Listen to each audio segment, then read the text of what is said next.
On April 20th, actress Allison Mack and Keith Raniere were arrested for running an alleged sex cult within the controversial self-help organization NXIVM. The group describes itself as a, quote, community guided by humanitarian principles that helps people realize the potential that exists within them, end quote.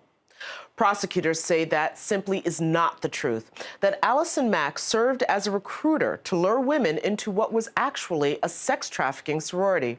She allegedly made attempts to recruit A-list celebrities like Emma Watson and Kelly Clarkson.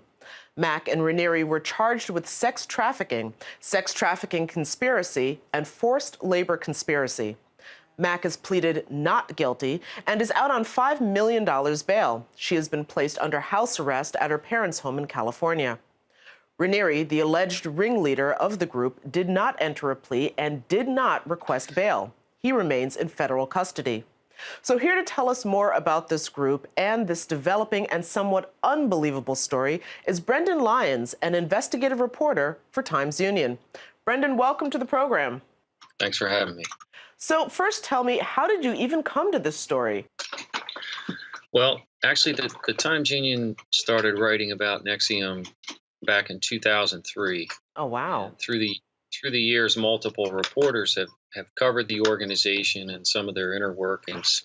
And in 2012, two of my former colleagues, Jen Gish and Jim Odato, had worked for about a year on a series that went deep into the inner workings of NXIVM, and also laid bare for the first time the allegations that Keith Raniere, the founder of NXIVM, had allegedly had sexual encounters or sexual contact with underage girls in the past. Well, tell me a little bit about the charges that have been filed. What exactly are the members of this organization facing, or at least the ones who've been charged? So right now, there's only two people charged criminally, Keith Raniere and Allison Mack, the actress. Raniere was arrested March 25th in Mexico, where he had fled last fall as the investigation began, and he became aware of the criminal exposure that he faced. When he got to Mexico, according to federal authorities, he got rid of his cell phone and only used encrypted email to communicate with his followers, with his people within the organization. So it took them a couple months to find him and make the arrest. And he was actually deported from Mexico and arrested when they turned him over to U.S. authorities. He's charged, as is Allison Mack, who was charged in a complaint last week, with sex trafficking and conspiracy to commit forced labor.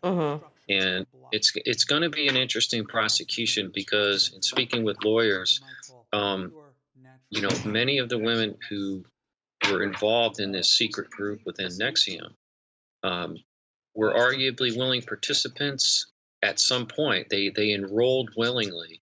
But then I think what the government is going to have to show is that coercion was used to then convince them to be branded with they didn't know that they were the initials of Raniere and Mack that were being branded on them. They finally figured that out.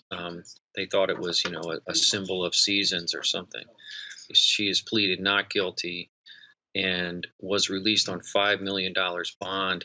What the negotiations were, what the government had negotiated the terms of her release with her attorneys, which are very strict. Very little, or cell phone use only with government oversight. She has no ability to use a computer without government oversight. She can't contact any NXIVM people. She's under house arrest, effectively, at her parents' residence in California. And Raniere, meanwhile, they have not scheduled his detention hearing, but now they have. It's going to take place next week. And that should be very interesting. The government has a strong case. They say that he is the textbook definition of a risk of flight. He has access to millions of dollars, supporters all over the world.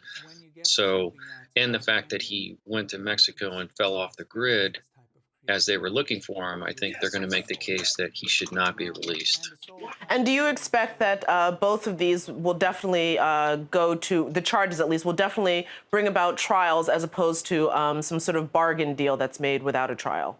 In Mac's case, I guess, it's pure speculation that maybe there could be a plea agreement for her if they can convince her to turn on Raniere, which is an unknown because his followers are so devoted to him.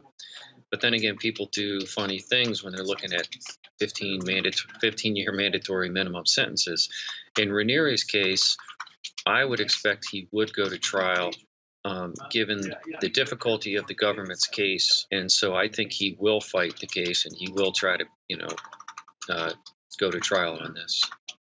All right, well, listen, Brendan Lyons of Times-Union, thank you so much for following this story, and we'll definitely be following your reporting to find out what happens in the coming weeks with both of these charges. Okay, thanks a lot. Thank you.